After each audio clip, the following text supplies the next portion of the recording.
Now's not the time to talk about the implications of Paul George's gruesome injury. Now's the time to feel sympathy for Paul George.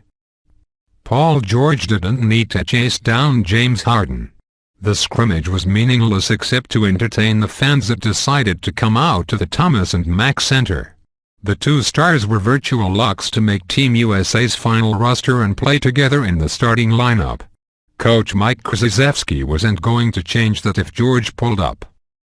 Yet George hustled it anyway because that's the culture Team USA is building. They play as if nothing is given and everything is earned. Cliché as it sounds, that's how George approached the breakaway. Harden's dunk would not be given. It needed to be earned. That's what every great school coach preaches to his players.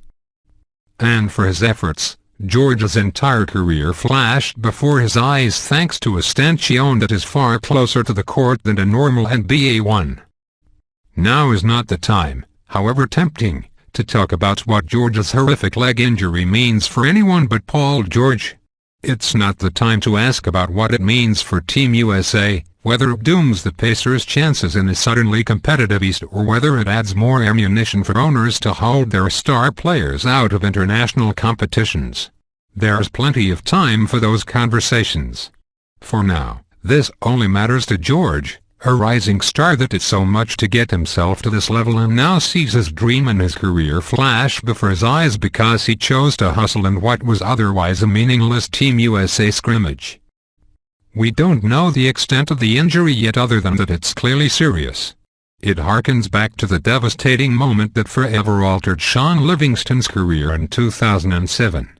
Livingston was the man with the ball that time, but the situation was the same.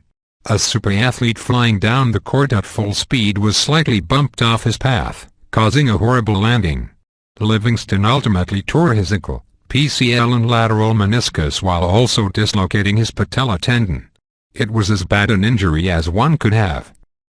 Livingston is now a valuable role player armed with a new 3-year contract. Thus, he's optimistic that George can recover.